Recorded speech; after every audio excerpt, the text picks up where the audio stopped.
स्वागत है आपका हमारे चैनल कहानी वाला में। अगर आप इस चैनल पर नए हैं तो चैनल को सब्सक्राइब करना मत भूलिएगा।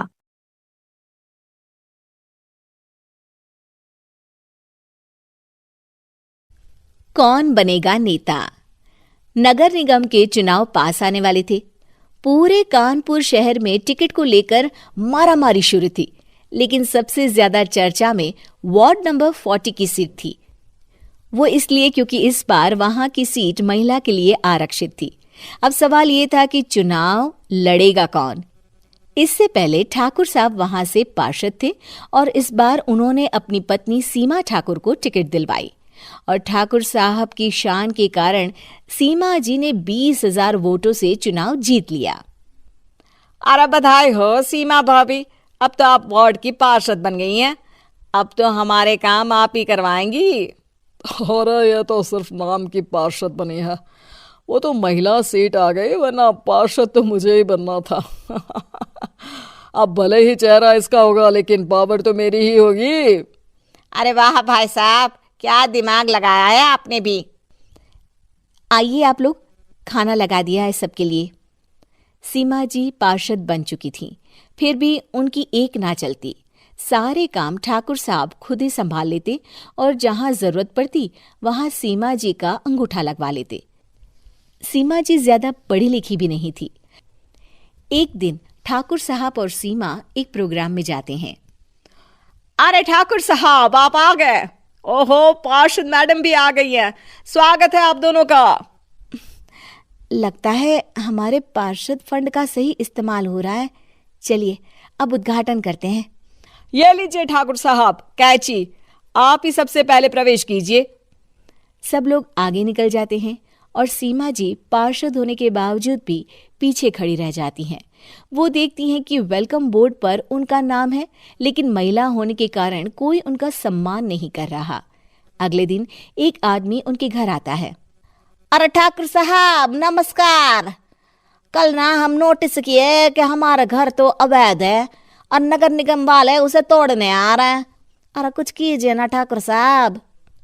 देखो भाई, मैं तो ज्यादा कुछ कर नहीं सकता, पर अगर तुम सबकी जेब गर्म कर दो तो कुछ हो सकता है।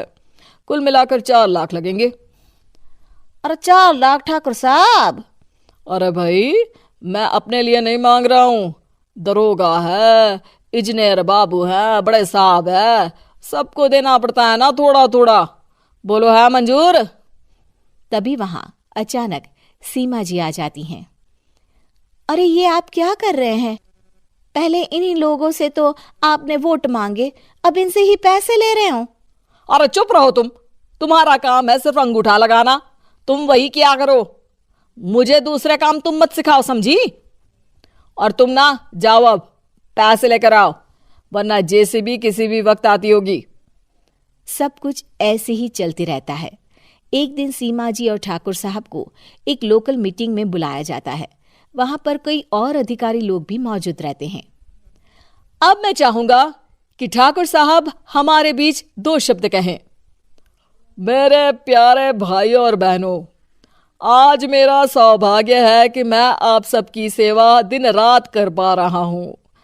आपने मेरी पत्नी को भारी मतों से जिताया है, इसलिए मैं आप सभी का शुक्रगुजार हूं। मैं आप सबसे वादा करता हूं कि हमेशा की तरह हमारे वार्ड में किसी को कोई तकलीफ नहीं आने दूंगा। सभी लोग तालियां बजाने लगते हैं।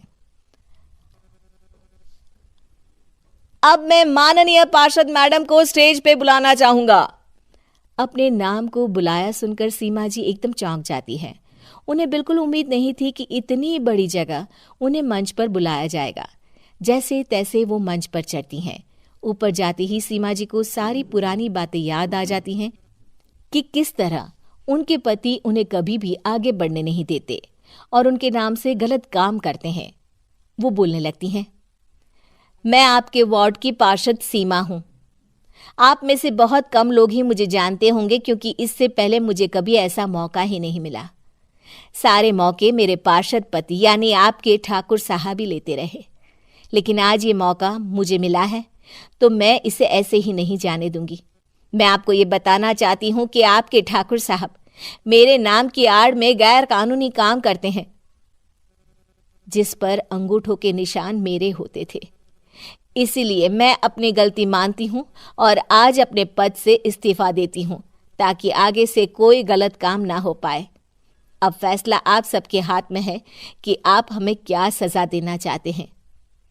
सीमा जी की बातें सुनकर ठाकुर साहब के चेहरे का रंग उड़ जाता है और वो शर्म से मुंह नीचा करके वहां से चले जाते हैं और पद से इस्तीफा देकर ही सही सीमा जी अपने आप में आत्मविश्वास महसूस करती हैं। दोस्तों, हमें उम्मीद है कि आपको हमारी ये कहानी पसंद आई होगी। कृपया हमारे चैनल को सब्सक्राइब करें और सभी अपडेट्स के लिए बेल आइकन जरूर दबाएं। और हाँ, वीडियो लाइक और शेयर करना मत भूलिएगा। Bye bye.